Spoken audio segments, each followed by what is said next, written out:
오늘 우리에게 주시는 하나님의 말씀은 느헤미야 4장 1절에서 6절까지의 말씀입니다. 산발랏이 우리가 성을 건축한다 함을 듣고 크게 분노하여 유다 사람들을 비웃으며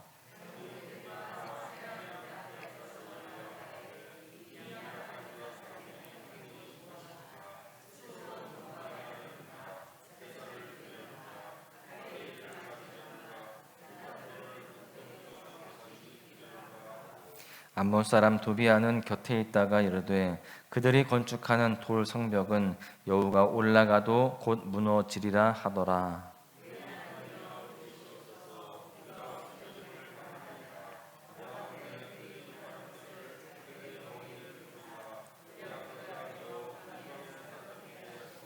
주 앞에서 그들의 악을 덮어두지 마시며 그들의 죄를 도말하지 마옵소서. 그들이 건축하는 자 앞에서 주를 노하시게 하였음이니이다 하고 이에 우리가 성을 건축하여 전부가 연결되고 높이가 절반에 이르렀으니 이는 백성이 마음 들여 일을 하였음이니라. 아멘. 지금 우리가 살펴보고 있는 이 느헤미야의 이야기의 흐름을 보시면 느헤미야가 기도하고 백성들을 잘 설득해서 함께 힘을 모아서 예루살렘 성벽을 다시 잘 세워가고 있는 중입니다. 모든 일이 순적하게 잘 진행되는 것처럼 보이고 있어요. 그런데 역사 속에서 우리의 대적인 사단은요, 하나님의 백성들이 선한 일을 할 때에 그냥 내버려 두지 않았습니다. 어느 시대나 어떤 상황에서나 마찬가지였어요. 느헤미야와 이스라엘 백성들이 성벽을 다시 세우는 그 선한 일을 할 때에도 마찬가지였습니다. 이렇게 하나님의 일을 할 때에도 반대는 있을 수가 있는 겁니다. 왜 그럴까요? 그 세상이, 사단이 우리의 편이 아니기 때문입니다. 이 시간 하나님의 선한 일을 할 때에 반대에 부딪힌 느헤미야와 백성들의 모습을 보면서 우리가 우리의 삶 속에서 선한 일을 하고자 할 때, 주의 일을 감당하려고 할 때, 또 말씀대로 살아가려고 할 때 반대에 부딪히는 경우 우리가 어떻게 해야 될지 말씀을 통해서 함께 교훈을 나누고자 합니다. 첫 번째는요, 세상의 소리에 귀를 막아야 된다라고 하는 것입니다. 반대하는 세상의 소리는요, 우리를 힘이 빠지게 하고 또 우리의 의욕을 꺾게 합니다. 1절 말씀을 보십시오. 산발랏이 우리가 성을 건축한다 함을 듣고 크게 분노하여 유다 사람들을 비웃으며, 이미 산발랏은요 느헤미야 2장 19절에서 느헤미야가 예루살렘 성벽을 다시 세우려고 한다라는 이야기를 들었을 때에 느헤미야를 조롱했던 적이 있습니다. 그리고 그 성벽 재건에 대해서 왕에 대한 반역 행위이다라고 비방까지 하였습니다. 그럼에도 불구하고 그 일을 멈추지 않자 이제는요 크게 분노했다라는 겁니다. 그럼에도 불구하고 이 느헤미야는요 멈추지 않아요.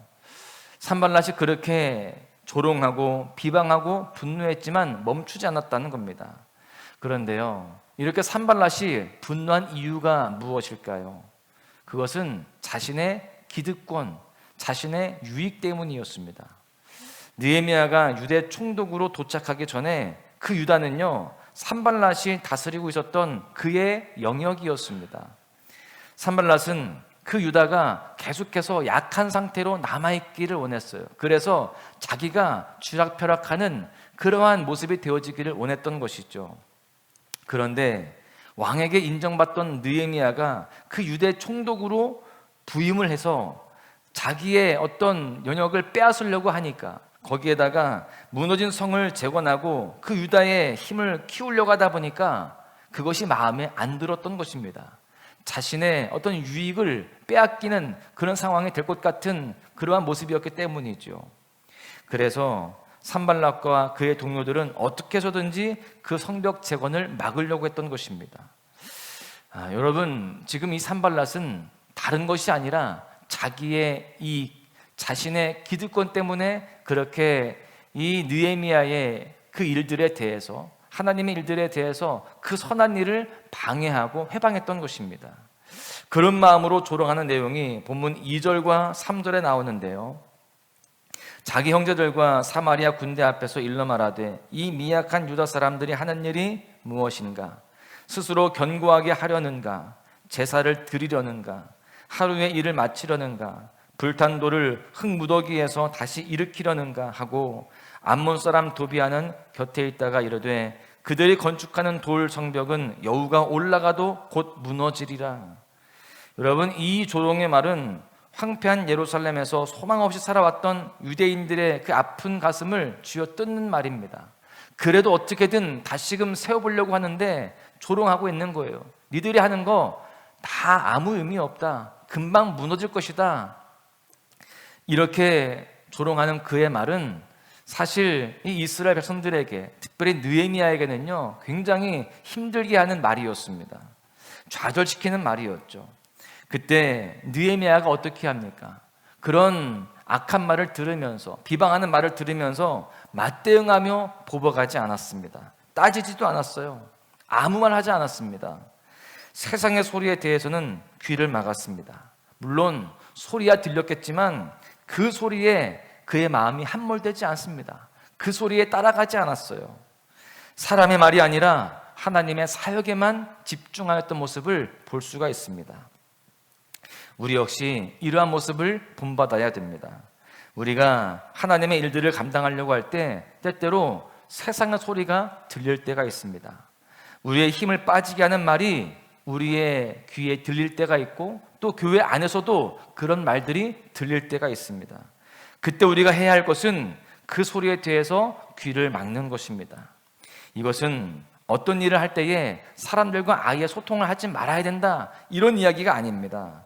분별해서 우리가 스쳐 지나가야 할 말들은 그냥 스쳐 지나가게 하는 겁니다. 의미 없는 말들, 또 우리의 마음을 힘들게 하고 무너지게 하는 그런 세상의 소리에 대해서는 우리가 잘 분별하고 다 우리가 걷어내야 된다라고 하는 겁니다. 바라기는요, 우리의 삶 속에서 세상의 소리에 흔들리지 않고 우리의 힘이 빠지게 만드는 소리에는 귀를 닫고 오직 주님의 음성에 귀를 기울이는 그런 삶이 되어야 할 줄로 믿습니다. 두 번째는요, 하나님을 향해 우리의 입을 열어야 한다라고 하는 겁니다. 우리가 세상의 소리에 귀를 닫고 우리의 입을 열어야 된다는 거예요. 본문 4절 상반절에 보십시오.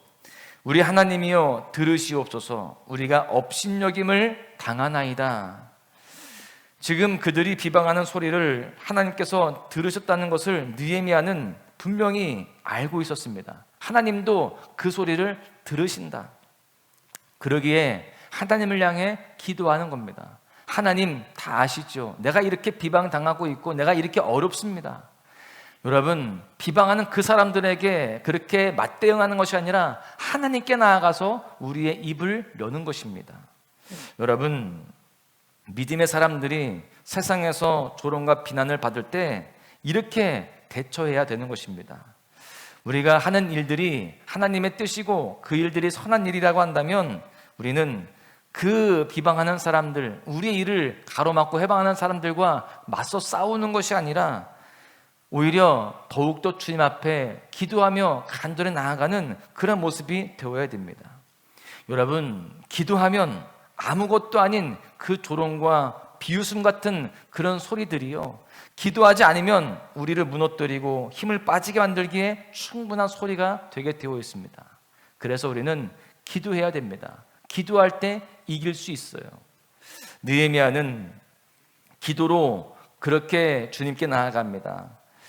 이 느헤미야의 기도를 보시면 상대방의 어떤 그러한 비방에 대해서 억울함을 그렇게 푸는 그러한 모습이 아니었습니다. 하나님 앞에 그냥 그대로 쏟아붓는 거였어요. 자기가 가지고 있는 그 억울함을 혈기, 그 분노로 터뜨리지 않고요, 하나님 앞에 다 내려놓는 것입니다. 또한 그렇기에 그는 상대방에 대한 보복까지도 하나님께 맡기는 모습을 우리가 볼 수 있습니다. 여러분, 우리가 하는 기도는 내가 누구를 결코 용서할 수 없으니 하나님께서 심판해달라고 복수열전을 쓰는 것이 아닙니다. 여러분, 기도는 공의롭고 정의로우신 하나님의 성품이 모두에게 드러날 것이라는 믿음으로 하는 겁니다. 하나님 다 아시지요. 하나님의 뜻대로 그렇게 해 주옵소서. 주님께 맡기는 것입니다. 내 분노가 아니라 하나님의 공의로우심을 믿는 그런 믿음의 기도를 드려야 되는 것입니다. 여러분, 우리가 그렇게 다 우리의 마음을 쏟아놓을 때 우리의 마음 가운데 하나님은요, 그 하나님의 마음을 부어주시는 거예요. 끊임없이 우리가 인간적인 마음을 가지고 그렇게 상대방에게, 또한 어떤 사람에게, 어떤 상황 속에서 우리가 분노를 표출하는 것이 아니라 주님께 나아가다 보면 주님께서 주님의 마음을 허락하여 주시고 오히려 그들을 긍휼하게 보는 그러한 그 사랑의 마음이 생겨나게 되어지고요, 용서하게 되어지고 오히려 기도하게 되어지는 그러한 삶이 되게 되는 것입니다. 그런 의미에서 우리에게 문제는요, 우리를 반대하는 소리가 있다는 것, 어려운 문제가 있다는 것이 아니라 그 문제 속에서 기도하지 않는 것이 문제인 것입니다. 여러분, 기도하면 문제가 아니에요.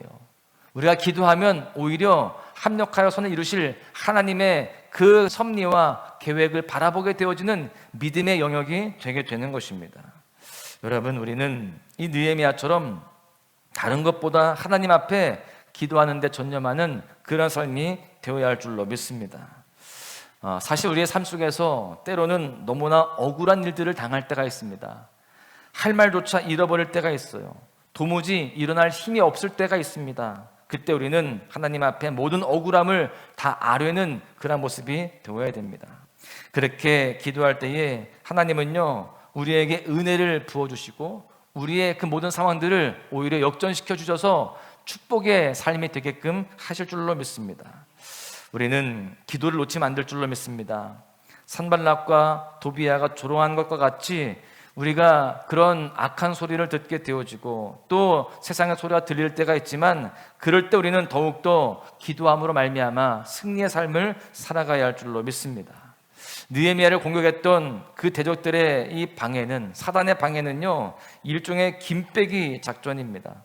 우리가 주일들을 감당할 때, 이렇게 믿음의 여정을 갈 때에, 그래, 내가 이제 믿음의 여정을 가면서 새벽기도 드리고 또 소망의 묵상도 잘 해보리라, 이렇게 마음 먹고 그 일들을 감당할 때에 김 빼는 소리가 들릴 때가 있고 또 김 빼는 상황들을 우리가 마주할 때가 있습니다. 그럴 때 이것은 사단의 전략이고 사단의 공격이다, 분명하게 분별하고요, 우리가 이 느헤미야의 모습을 우리 삶 속에 잘 적용해야 할 줄로 믿습니다. 우리가 이 영적인 김을 빼려는 이 사단의 전략 앞에 그 기도로 승리하여서 결국 주님 앞에 큰 은혜를 누리고 축복을 누리는 복된 삶이 되어질 수 있기를 간절히 소망합니다. 말씀을 마무리하겠는데요, 우리가 이 땅을 살아가면서 하나님의 일을 한다고 해도 사실 주의 길을 걸어간다고 해도 반대는 있을 수 있습니다. 사단이 그것을 막으려고 하기 때문이죠. 그때 우리가 먼저 해야 할 것은 세상의 소리에 우리의 귀를 닫는 겁니다. 그래야 흔들리지 않을 수 있습니다.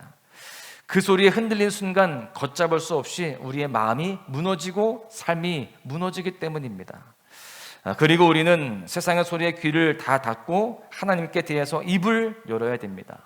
그 기도로 주님께 나아가는 거예요. 그럴 때 주님이 들으시고 우리의 삶에 개입하여 주시며 해결해 주시고 또한 그 가운데 은혜를 베풀어 주십니다. 사랑하는 소망 가족 여러분, 우리 모두가 하나님의 일을 할 때에 우리를 흔들어 놓는 소리에 다 귀를 닫고 하나님을 향해 입을 열어서 하나님께서 주시는 승리를 우리 모두가 경험해야 할 줄로 믿습니다. 오늘 하루도 어떠한 상황 속에서도 주님께 집중하며 주님의 길을 묵묵히 걸어가는 모습으로 승리하시기를 주님의 이름으로 간절히 축원합니다. 계절은 흐르고 꽃은 피고 져도 시들지 않은 생명이 있네. 바랄 수 없었던 죄인인 나에게 생명의 주님 자신을 주셨네. 나의 삶은 내 주 예수의 것이니 내 생명 다해 예수로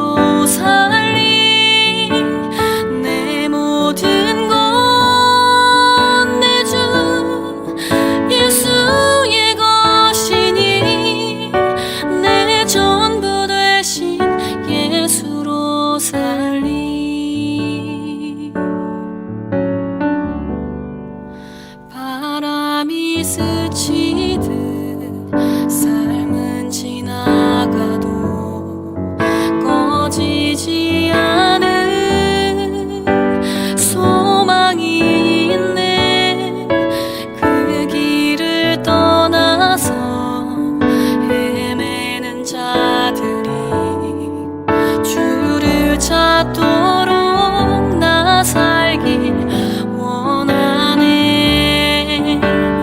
나의 삶은 내 주 예수의 것이니 내 생명 다해 예수로 살리.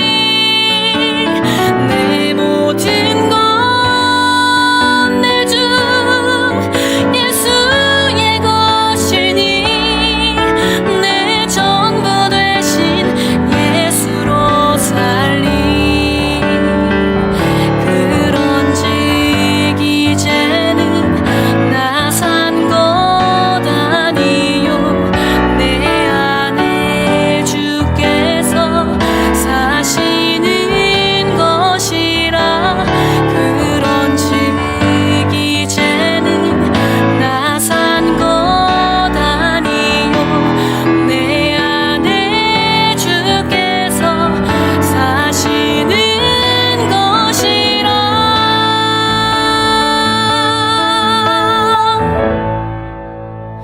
나의 삶